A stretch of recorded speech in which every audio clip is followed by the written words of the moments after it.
Vamos lá, meus irmãos, vamos lá.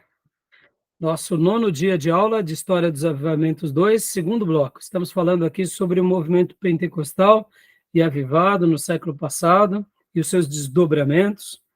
No slide anterior que iniciamos, falamos sobre as 3 ondas, as três fases, sobre esse crescente das igrejas pentecostais e avivadas e neopentecostais.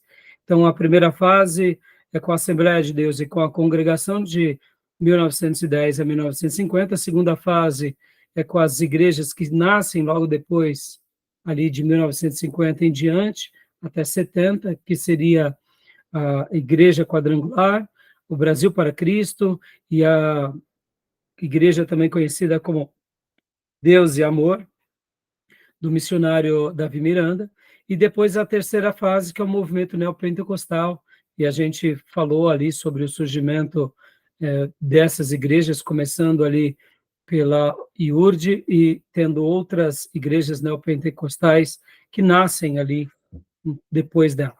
Falamos sobre o surgimento dessa igreja neopentecostal e a base delas, quem foi a base, de onde ela surgiu. E agora nós começamos a falar sobre o movimento que também surge no século passado, que seria o movimento de avivamento e renovação carismática dentro das igrejas históricas. Então, eu quero que vocês estejam enxergando aqui, né, esse cenário.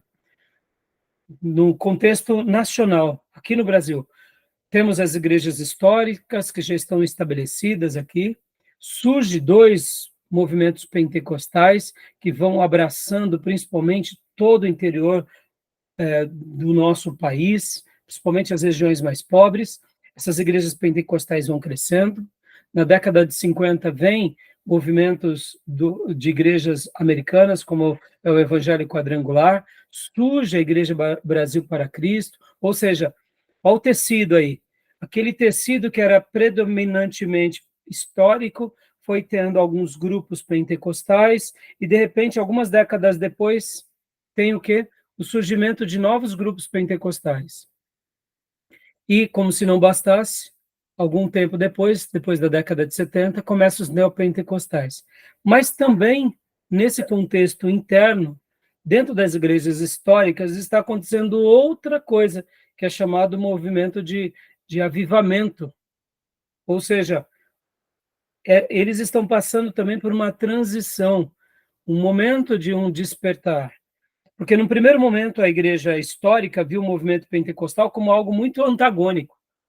Eles tinham práticas que eles não tinham. Então, houve uma ruptura, houve uma estranheza, houve um afastamento, e de ambos houve uma oposição. Uns não viam outros como crentes, e, ao mesmo tempo, eles tentavam compreender, mas com as suas, eu diria, com seus punhos armados. Porque, irmãos, a gente não pode negar que um histórico, quando via um assembleano, ele notava a beleza no assembleano. Os pontos de discordância eram as práticas da espiritualidade, as práticas com relação aos dons e os usos e costumes, mas, no demais, eles falavam, não, eles são um grupo cristão. Porque vocês hão de convir comigo que os históricos eles sempre foram mais voltados ao estudo. Então, voltados para o estudo, você tem a história atrás de você. E, olhando para a história, você vê que dentro do grupo luterano tem suas cisões, dentro dos anglicanos tem as suas cisões, dentro dos calvinistas tem as suas cisões, dentro dos congregacionais tinham as suas cisões, e não seria diferente com relação ao movimento pentecostal.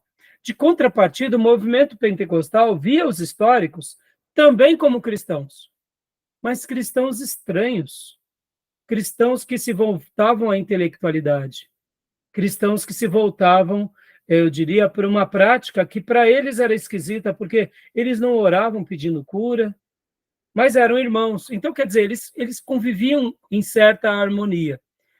Afastados, sim. Mas agora, depois de 1950, por causa desses novos surgimentos, tanto desse trabalho da Igreja Quadrangular, como também dos trabalhos ali na Igreja Brasil para Cristo, com o surgimento da Igreja Brasil para Cristo e outras igrejas pentecostais totalmente nacionais, esses históricos começam também a ter também o que uma influência de missionários e de outros pregadores que começam a trazer esses temas em pautas, ser cheio do Espírito Santo, ser cristãos nominais, ter uma experiência religiosa, e aí vai mudar, então, eu diria, um pouco do contexto da igreja histórica. Tá bom? Então, vamos continuar aqui, meus irmãos. Estão me ouvindo bem? Sim, pastor. Pastor Johnny, Maísa, Gil, Wesley. Não está travando para vocês? Estamos sim. Ouço bem, pastor. Maísa? Estou ouvindo, pastor. Joia. Então, agora, irmãos, só fazer um último apontamento aqui, né? Há pouco, quando terminamos o áudio, a aula passada, aí lembrando que as nossas aulas são gravadas, para que a gente possa estar utilizando, tanto conosco quanto com outros alunos. Me entendam, tá, irmãos? Quando eu sou assim tão efusivo e tão contundente, não pensem que a gente não tem compaixão, não é isso.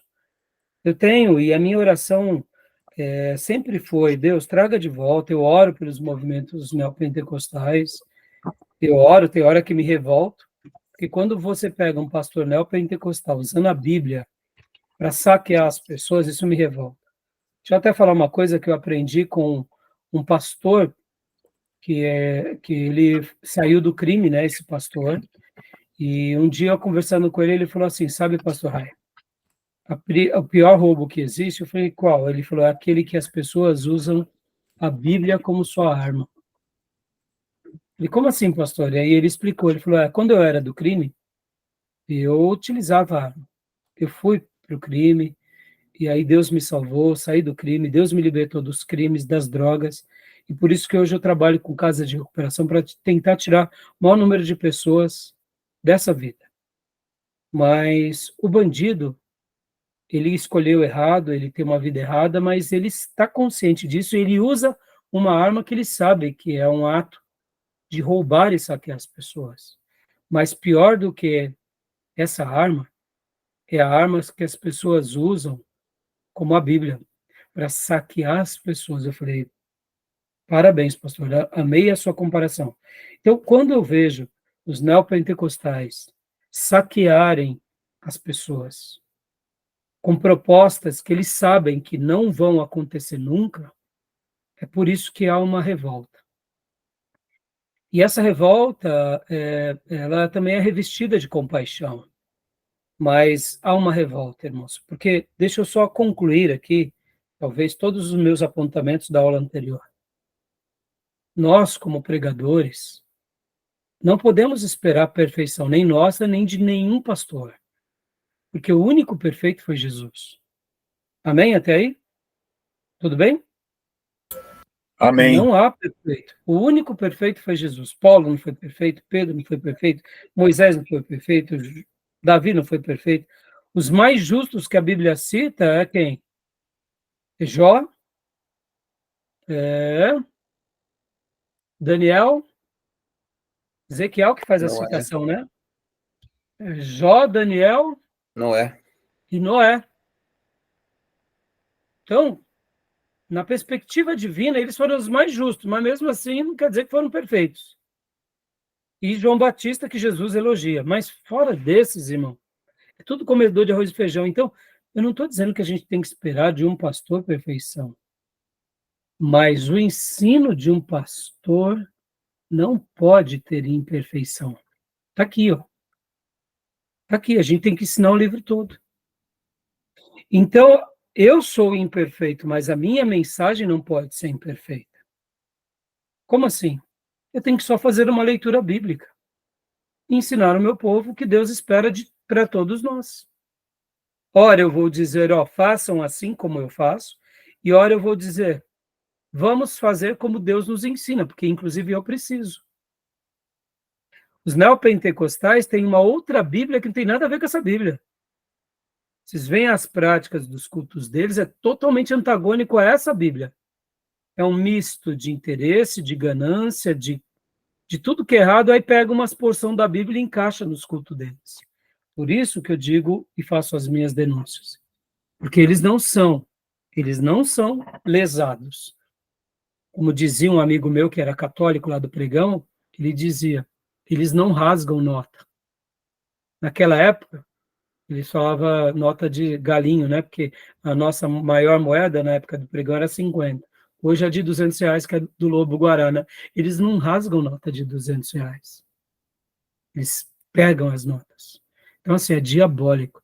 Fica a minha denúncia por causa disso. Eu não estou esperando deles como do Nicodemos, como do Ernesto Nini, como do Billy Graham Perfeição. Não, não é isso. Mas a mensagem do Billy Graham, a mensagem do Ernesto Nini tem que estar aqui. Ó. O que estiver fora disso é anátema.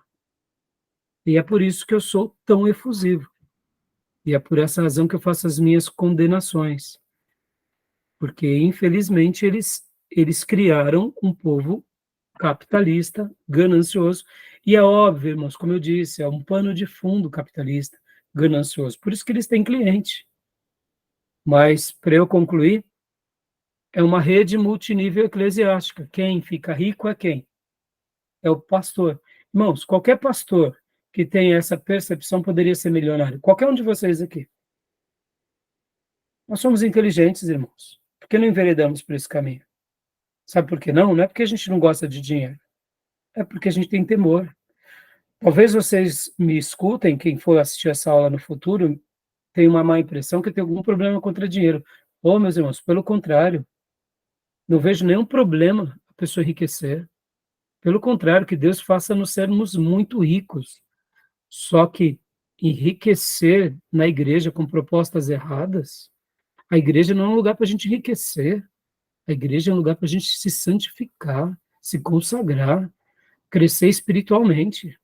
E, naturalmente, seremos abençoados. Que medida? A medida de Deus. Se a gente quer enriquecer, vamos para uma universidade, vamos para o mundo empresarial, vamos fazer dinheiro legítimo, vamos para o mercado, vamos aprender agora, por exemplo, marketing digital.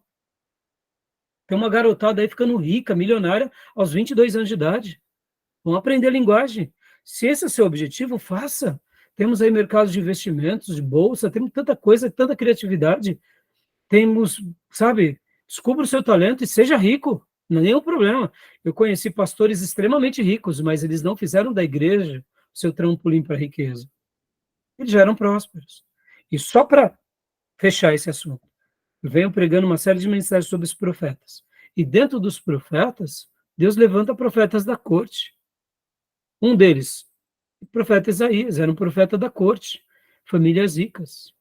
Outro dele, Daniel, profeta de corte, que é uma pessoa mais rica do que Daniel, que foi a pessoa mais importante depois do imperador, era Daniel. Daniel fez frente em 2 impérios mundiais. Você acha que Daniel tinha pouco dinheiro, irmãos? Daniel era podre de rico, irmãos. Podre de rico. Agora, o que destaca no livro de Daniel? É a riqueza dele ou é a consagração dele? Ele vê Gabriel, ele vê Miguel, ele vê o futuro, finais dos tempos, ele é o elo de salvação para os 2 imperadores dos seus dias, ele é a coluna que ateia fogo de Deus na nação. Ou seja, não tem nenhum problema com riqueza, tem um problema com esses falsos profetas aí. Por isso que eu faço as minhas denúncias e não me tenho por demagogo nem fariseu, não é isso. É que me dói ao ver o pastorado ser tão aviltado. Irmãos, eu sonho que um dia, pode ver, irmãos, hoje, antes de falar sobre o meu sonho, hoje ser pastor é qualquer um vira pastor. Aí a pessoa tem que ser bispo, não, tem que ser apóstolo, apóstolo, e aí vai, né? Arcanjo, 4ª pessoa da Trindade. Pouca vergonha. Mas eu sonho que um dia esse título, que é o título dos títulos, vai ser tão honrado na nossa nação. Quando alguém for separado para ser pastor, as pessoas vão respeitar. Não estou dizendo reverenciar. Vão respeitar. Olha, o homem de Deus. Que nem era na escola dos profetas. Olha aí Elias, olha Eliseu. Esse é um homem de Deus. Pastores, homens consagrados, deveriam ser assim. Líderes evangélicos, sejam pastores ou missionários, deveriam ser as pessoas mais respeitadas da nossa nação. Aonde eles entrassem, mesmo que as pessoas fossem seus opositores, deveriam dizer assim: está ali uma pessoa que nós não temos nada contra ela, não concordamos com ela, talvez alguns digam, mas nós não temos nada. Eu sonho que ainda o papel pastoral seja restaurado. Por que eu digo isso? Porque ao longo desses 2000 anos, a liderança que se estabeleceu foi o pastorado. Indiferente se é profeta, evangelista, se é mestre, é pastorado. E eu concordo com isso. Deus permitiu que nesses 2000 anos o pastorado fosse preservado. A gente vai trabalhar muito isso em eclesiologia. E por que eu estou falando do pastorado? Porque Jesus, como Deus, ele se orgulhava de ser chamado bom pastor. Ou seja, ele era rei e ele não falava que ele não era. Ele dizia: eu sou rei, mas o meu reino não é daqui. Ele era profeta e ele não era só mais um profeta. Ele era o grande profeta que Moisés tinha dito. E ele, inclusive, dizia: os profetas dizem, mas eu, porém, vos digo. Eu construo em cima deles. E ele era sumo sacerdote, não da ordem de Arão, mas da Melquisedeque, que é eterno. Ou seja, ele não se vangloriava dos seus tríplices ofícios, mas ele se deleitava de ser chamado o quê? De pastor. E um ser humano, quando recebe esse ofício de Jesus, o inferno sabe como isso é nobre. É por isso que foi tão aviltado. É como a igreja. O inferno sabe que a igreja é a agência do reino de Deus na terra. O inferno sabe que a igreja é o corpo de Jesus na terra. O inferno sabe que as portas do inferno não prevalecem contra a igreja. É por isso que a igreja é aviltada e o pastorado também. Então aí os falsos profetas para desvirtuar isso. Mas eu quero crer que Deus ainda vai escrever uma nova história. A igreja de Jesus vai ser a menina dos olhos de Deus na terra. E o pastorado vai ser ainda aqueles homens que, como eu disse, serão honrados. Não porque são mais intelectuais, não porque são melhores, ou mais poderosos, ou mais ricos, mas porque eles exalam Cristo para suas comunidades e para o mundo. Tá bom? Então fica aqui essa minha fala. E vamos lá para o slide. Chega de falar dos macedinhos. Tá bom, meus irmãos? Vamos lá. Vamos falar da renovação carismática ou do momento de avivamento. Beleza? Vamos lá. Vamos lá. Estão vendo? Não compartilhou, não. Muito joia. Renovação carismática surgiu nos Estados Unidos no início dos anos 60, ou seja, lá na América, em virtude do fenômeno e do movimento pentecostal, eles começaram a repensar muita coisa. E aí vem para o Brasil também. Fenômeno pentecostais nas igrejas protestantes históricas e também na igreja católica, ou seja, até no catolicismo foi determinante esse tema. No Brasil, divisões em quase todas as denominações tradicionais. É aqui que surge o trabalho do pastor Enéas Tonini, que é o nosso patrono. A nossa igreja, o nosso seminário, ele nasce daquilo que conhecemos como Igreja Batista Nacional, que na realidade é uma igreja batista que crê nos dons do Espírito Santo e no batismo com o Espírito Santo. E o pastor Enéas, inclusive, chamava de segunda bênção. Mas isso não acontece só com o pastor Enéas Tonini. Isso vem e acontece também com outras igrejas metodistas, wesleyana, igrejas presbiterianas também renovadas. Agora, olha só que interessante, vou fazer um comentário aqui com vocês. Irmãos, lá em 1800, vocês têm que lembrar que de 1700, 1800, o mundo também passou por uma revolução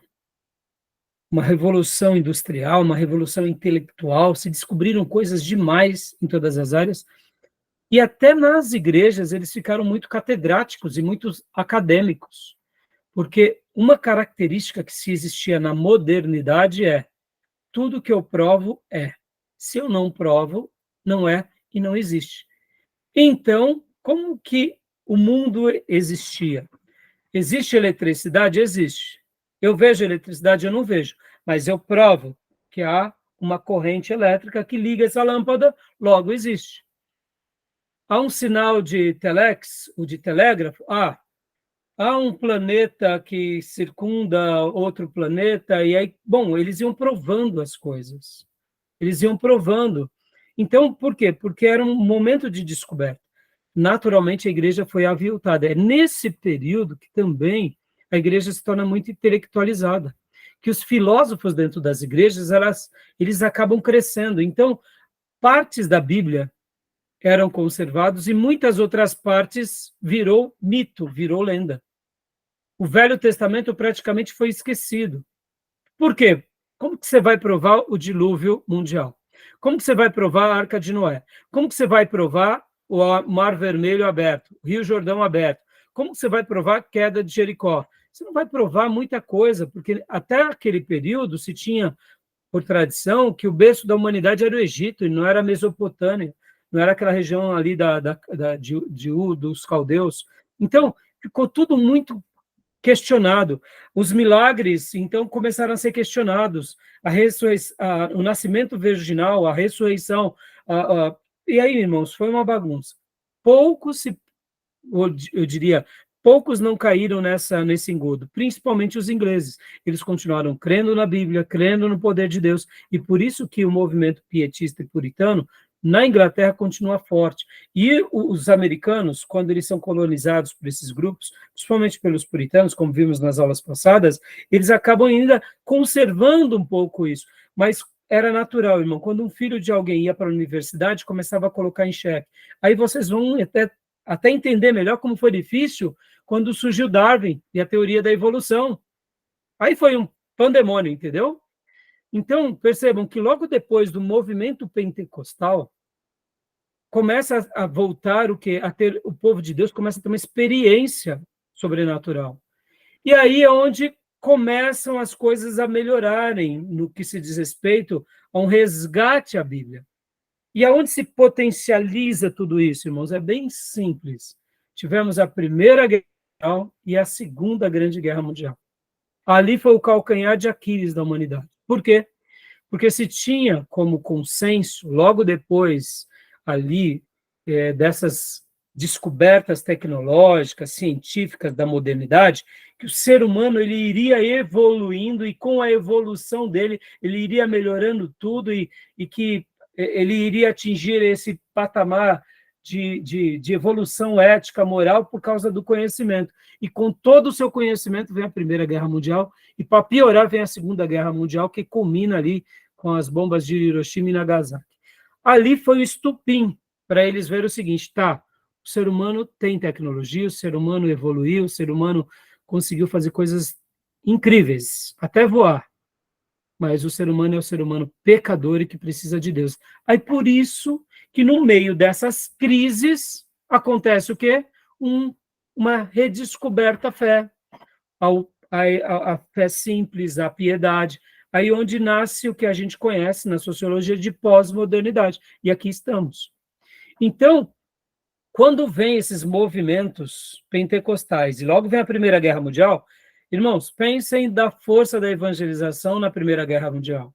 E pensem da força da evangelização na Segunda Guerra Mundial. Imaginem muitos irmãos nossos que estavam vivendo momentos de glória nas suas igrejas, de visitação, de repente os filhos sendo alistados e indo para a guerra. Meus irmãos, é a coisa pior do mundo. Então, depois do final da Segunda Guerra Mundial, por isso que a gente vê que o mundo entrou no período de paz, e por isso que a gente tem que continuar orando para que isso continue, mas assim, há uma explosão do resgate daquela fé bíblica. E por isso que a gente compreende também agora um pouco mais essa entrega, porque uma das características da pós-modernidade é o seguinte, na modernidade, se você prova, é. E da pós-modernidade? Nem tudo que se prova é. Na pós-modernidade, você não precisa provar para ser. Está entendendo? Então, é aí onde nasce, né, esses desdobramentos, tá bom? E aí, dentro da igreja histórica, também nasceu aquilo que a gente chama de teologia liberal.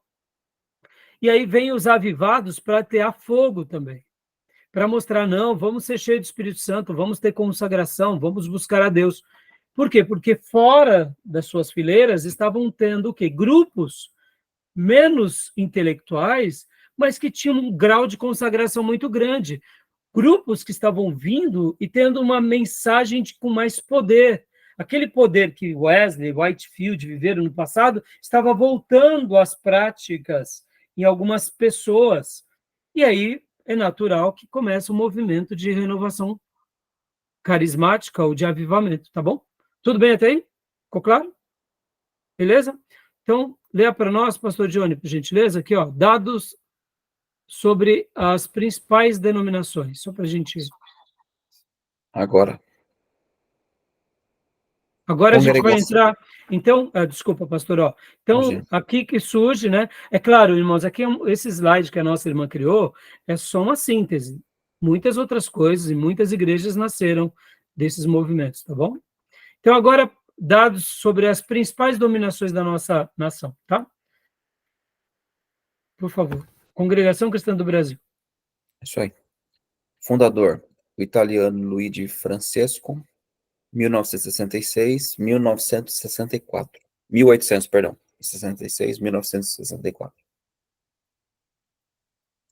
Foi como imigrante para os Estados Unidos, ele converteu-se na igreja presbiteriana.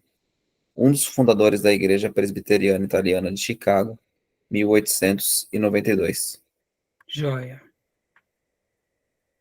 Abraçou o pentecostalismo por influência de William Durham, 1907. Recebeu profecia de Durham para que levasse a fé pentecostal aos patrícios.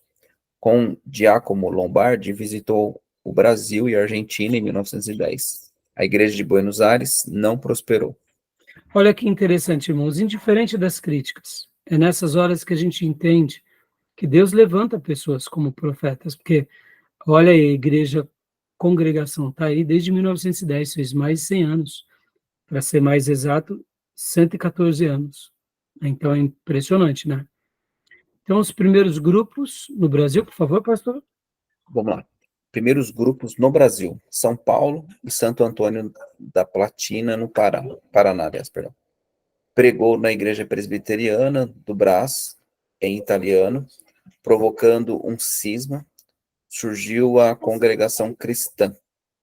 Nunca residiu no Brasil. Fez 11 visitas entre 1910 e 1948, totalizando uma estada de quase 10 anos. Olha só que interessante, ele nunca reside aqui, mas ele acaba vindo para cá. Então, a gente nota que realmente é algo diferente, né? Continua para nós, por favor, pastor. Joia. A igreja começou totalmente italiana. Em 1935, mediante uma revelação, adotou a língua portuguesa. O tamanho exato da igreja não é conhecido. Estima-se em 2 milhões de adeptos. É mais forte em São Paulo, Minas, Paraná e Bahia, principalmente no interior. Pastor, Pois não.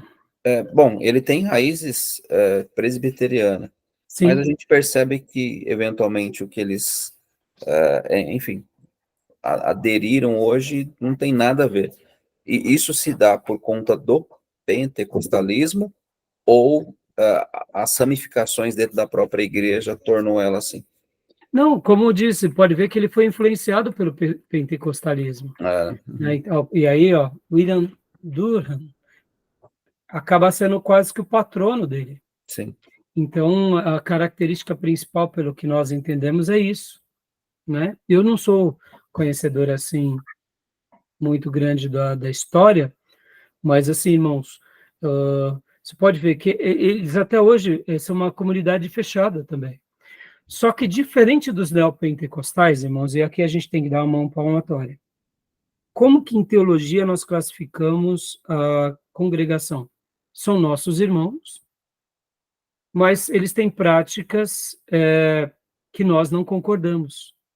Alguns vão chamar de uma igreja doente. Eu sei que é uma palavra forte, de fato é, mas não deixa de ser, porque eles não estudam.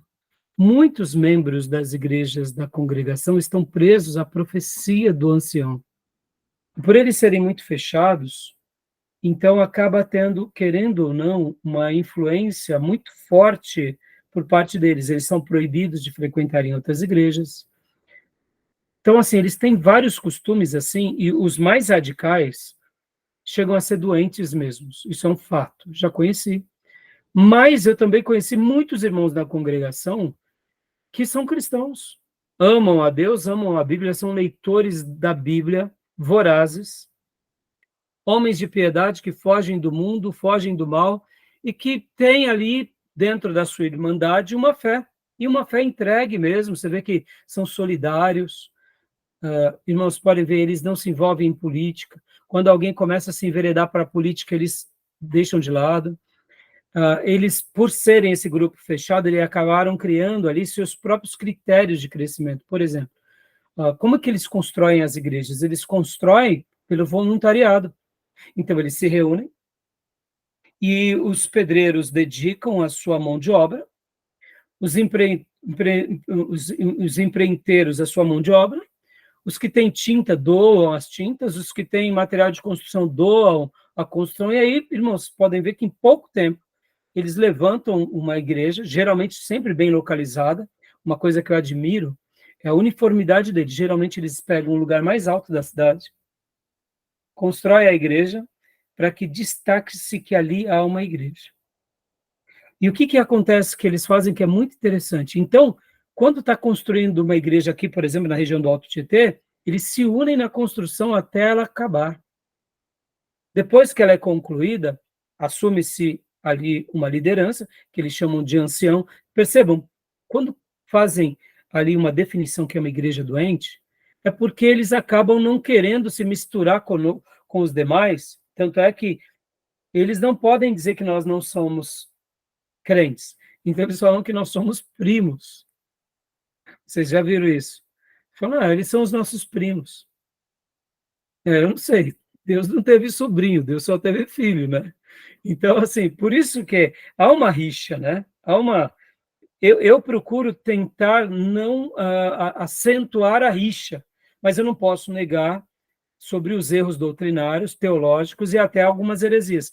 Por exemplo, o fato deles não estudarem, procurarem tudo, buscar uma palavra ali de última hora, o fato deles, muitas vezes, basearem o culto deles em cima de revelações, e tudo dentro dessa experiência do que o que Deus está fazendo na sua vida, o fato deles terem a doutrina da predestinação como uma base, e eles deixarem tudo a critério de Deus e não serem mais efetivos no seu pastorado, faz com que, muitas vezes, eles também criem doenças terríveis. Por exemplo, se você é da congregação, você pode viver do seu jeito, ninguém vai te criticar. Ninguém vai te criticar, porque Deus vai fazer uma obra na tua vida. E é claro que o ancião, que está ali cuidando da comunidade, muitas vezes ele vai tentar te orientar ali com muita doçura, com muita ternura. Mas, assim, falta aquela característica mais bíblica, de ser mais efetivo. Então, assim, é uma igreja, por isso que ela é classificada dessa forma, né?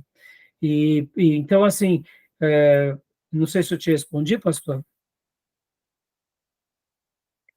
E outra coisa, você pode ver que sempre as igrejas deles estão cheias, porque eles têm uma estratégia. Sabe qual que é a estratégia que eles têm? Famílias. Hã? Famílias. Famílias, mas não é só isso também, pastor, sabe como que é? Segunda-feira, a reunião é lá onde você mora. Terça-feira é aqui em Ferraz. Quarta-feira. Então, automaticamente, aonde as igrejas se reúnem durante a semana, acabam tendo o quê? Uma combinação de irmandades. Então, eu vou lá servir, vou lá congregar lá na sua igreja na segunda, tal dia na quarta, então, quer dizer, naturalmente. Agora, outra coisa interessante que eles têm é uma uniformidade. Eles caminham dentro da uniformidade deles. Tem um lado ruim, tem um lado bom. O lado bom é que uma congregação vai ser uma congregação em qualquer lugar, inclusive fora do Brasil. Sabe como é chamado em alguns países? Por exemplo, lá no Uruguai. É Congregação Cristã do Brasil no Uruguai. Entenderam? Não é a Congregação Cristã do Uruguai. Não, não. É a do Brasil que está no Uruguai. Tamanha foi a uniformidade deles. É ruim? É, mas é bom. Por que é bom? porque eles estão debaixo de um guarda-chuva e eles seguem em harmonia. Qual que é a minha oração pela congregação? Porque, pastor, o senhor agora, né, desceu o reio nos neopentecostais e está amansando na congregação. Não é isso, irmãos. Vamos lá. Vocês conhecem gente da congregação? Sim. E são cristãos de verdade? Os que eu conheço, sim, de verdade. Eu conheço vários irmãos, cristãos mesmo, fogem da aparência do mal, do pecado, amam Jesus, amam a igreja, têm as suas barreiras. Conheço alguns lunáticos, mas é diferente, porque mesmo que eles tenham algumas crenças erradas, algumas práticas erradas, eles não se enveredaram para uma coisa tão cruel. Tem também um discurso um pouco de prosperidade? Tem, mas eles também sabem conviver com aqueles que são mais simples. Tem gente pobre na congregação, e os pobres são assistidos pelos ricos. Ou seja, eles vivem a igreja do jeito deles. Se ajudam muito mesmo. Se ajudam muito. É comum, se um irmão deles passar necessidade, se reúne toda uma região para socorrer. É lindo.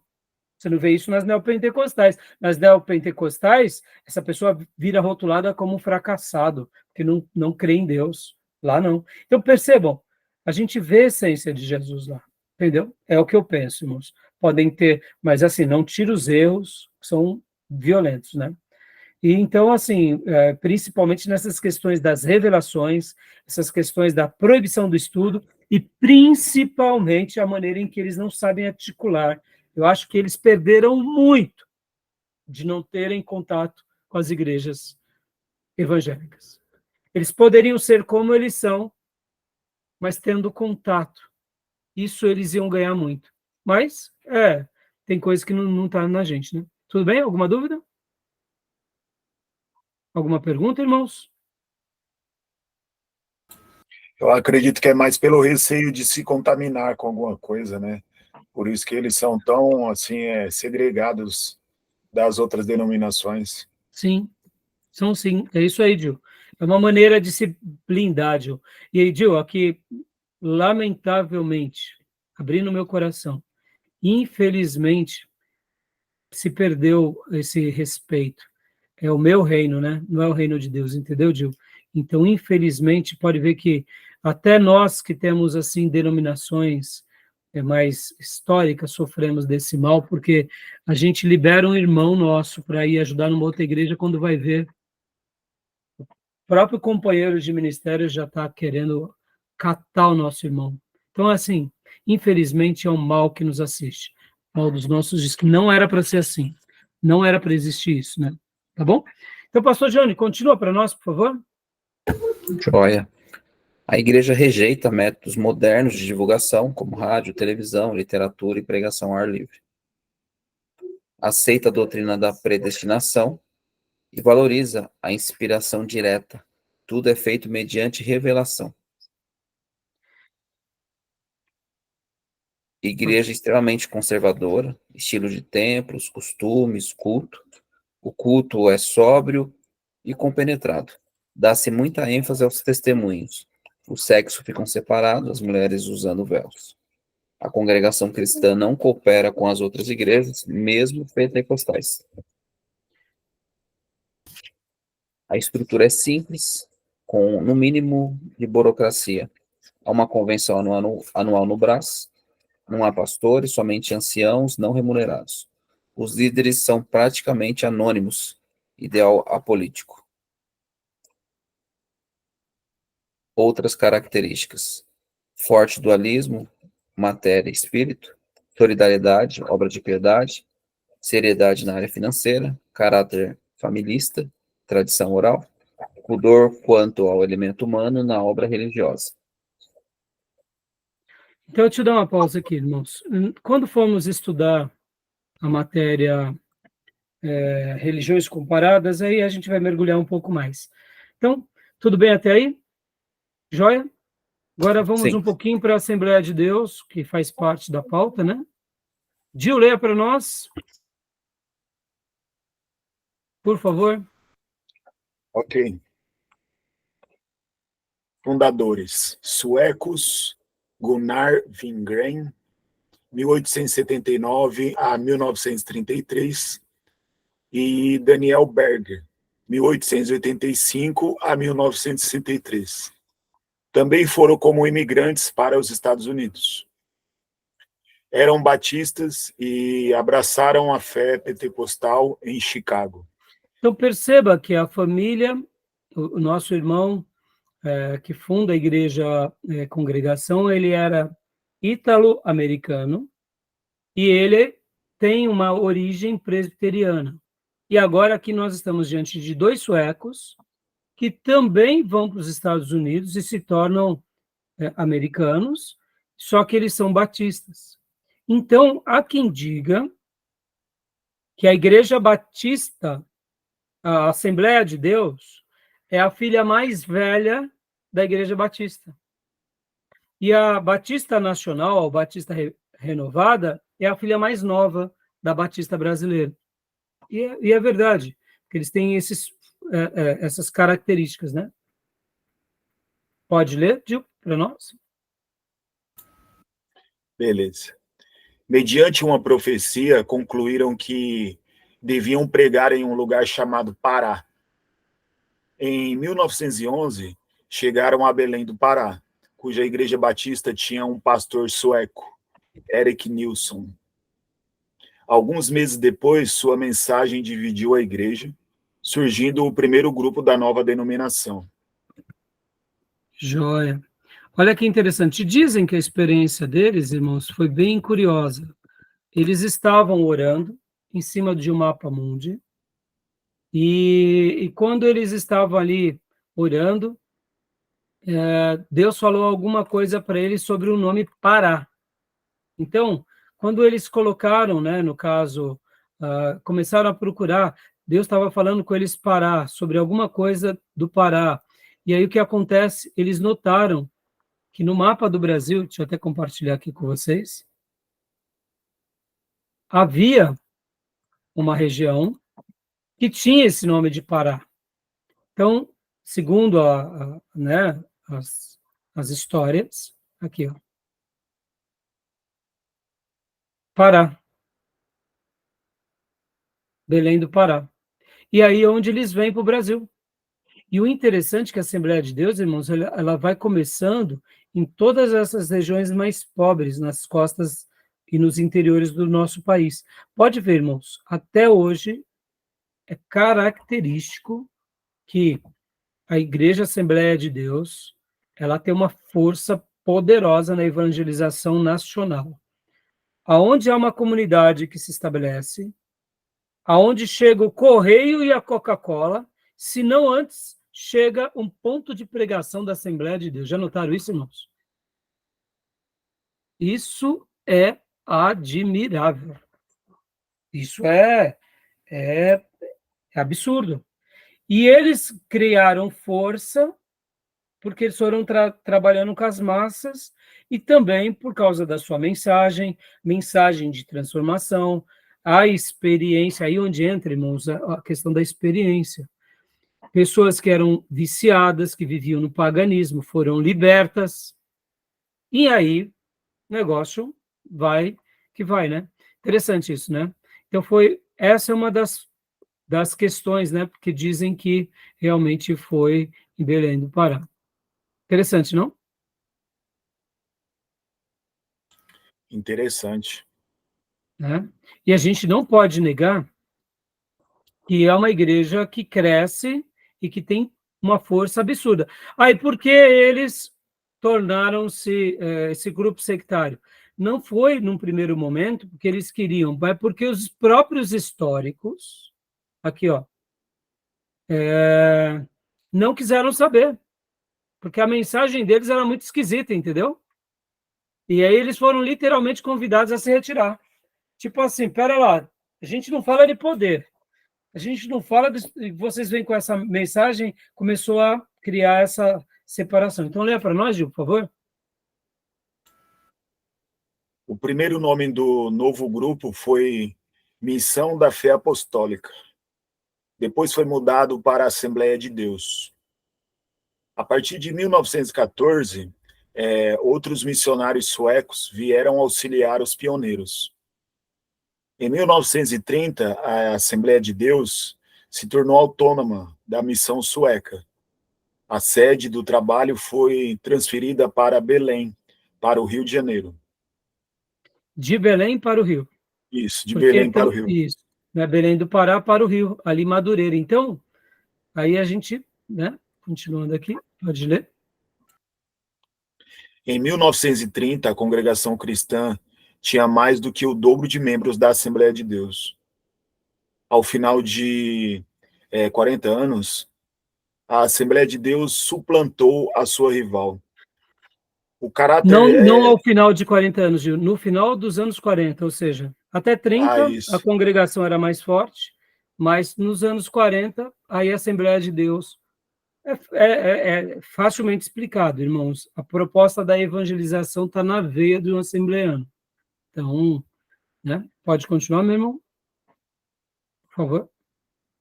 O caráter sueco-nordestino marcou a identidade da Assembleia de Deus, modelo oligárquico e caudilhesco.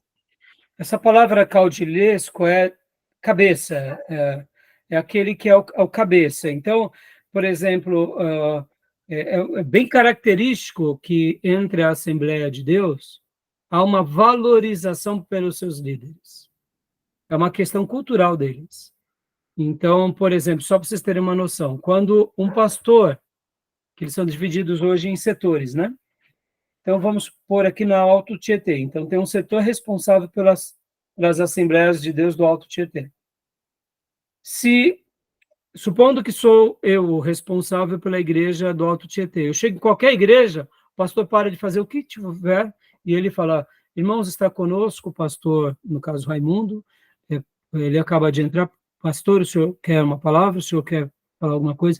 Ele já, de bate-pronto, prestam a honra, e já, claro, se estão no meio de um louvor, vão acabar cantando um louvor. Se o irmão está fazendo uma leitura, então assim, mas eles não titubeiam, porque eles têm essa questão da oligarquia, da autoridade. Isso é bom, mas isso é ruim, porque quando se tem líderes extremamente amáveis, com as virtudes cristãs, isso é maravilhoso. Quando se tem líderes mais voltados, eu diria, a um abuso, aí isso se torna péssimo. Por exemplo, a Assembleia de Deus do Madureira começou a se envolver, porque a Belém do Pará fez sede em Madureira. Surge um novo grupo da igreja também, a Assembleia de Deus, que fica aqui no bairro de São Paulo, que é Belém. Então, nós temos duas assembleias. Temos a Assembleia de Madureira e temos a Assembleia de Belém. Essa Assembleia de Madureira criou também uma sede aqui no Brás. Então, em São Paulo, é considerada a Assembleia de Deus da sede no Brás e a Assembleia de Deus da sede do Belém, que são esses dois ramos da Assembleia de Deus, que se derivam dessa árvore, né? Mas voltando, essa que é do Brás, que é de Madureira, na realidade, eles se enveredaram para a política. E só para vocês terem uma ideia, anos atrás, 4 anos atrás, um amigo meu estava aqui fazendo um trabalho de evangelismo, e ele é desse setor, né, da Madureira, que é do Brás, e falou assim, pastor Rai, estou muito triste, porque a gente estava fazendo um trabalho ao ar livre com a orquestra, e nós tivemos que divulgar os candidatos da Assembleia de Deus lá no evangelismo. Fiquei muito triste. Falei, nossa, eu também estou escandalizado. E nós seremos obrigados a votar. Esse é o problema. Ou seja, aí, ó, a história se repetindo, né, irmãos? História se repetindo. Então, é uma pena. Então, assim, é uma igreja maravilhosa, uma igreja evangelística, uma igreja atuante na questão dos dons, da experiência, mas, infelizmente, se enveredou para a questão política. Parte dela, outras não, né? Mas, então, esse lado, modelo oligárquico, caudilhesco, seria isso, modelo baseado nas cabeças. Eu conheci muitos pastores assembleanos, e na Convenção Batista Nacional, recebemos também pastores assembleanos. E sabe qual que foi uma das maiores surpresas dos pastores assembleanos que conviviam conosco?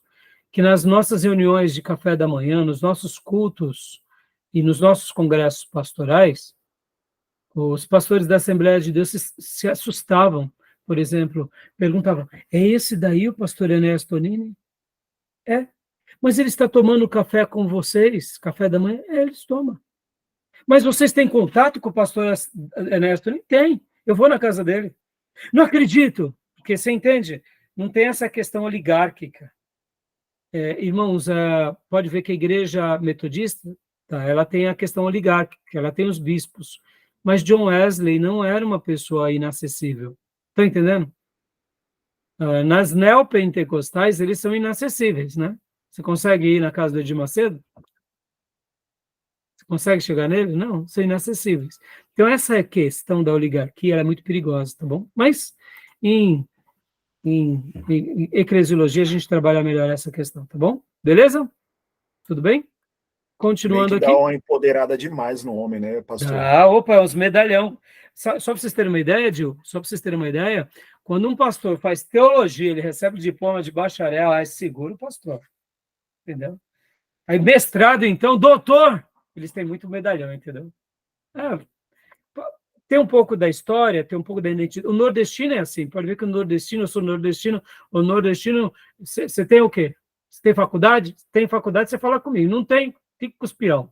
Nordestino é um pouco assim. Então tem essa característica meio sueca com o nordestino, que mistura. Então faz parte, né? A gente tem que saber entrar e sair, né?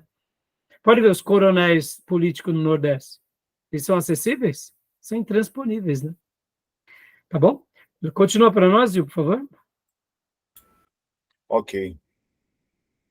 Para chegar ao pastorado, existem os seguintes estágios: auxiliar, diácono, presbítero, evangelista e pastor.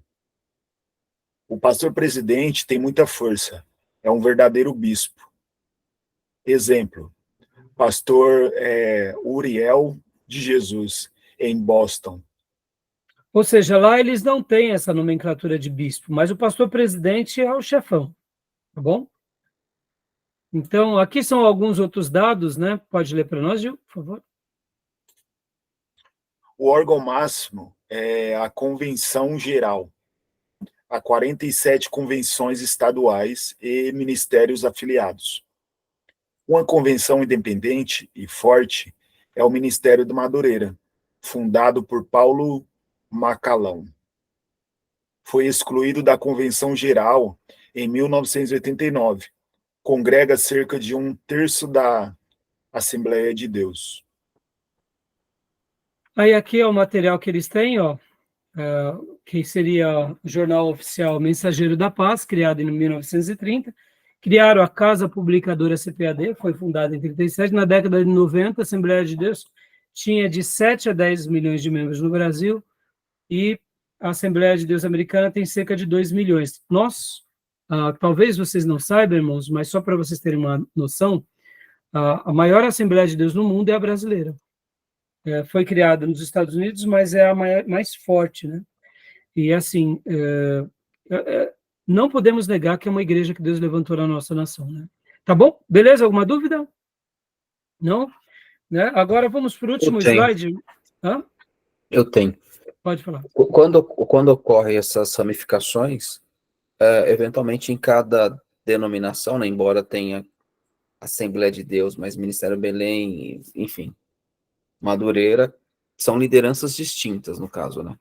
Sim. Tá, São lideranças distintas, Ok.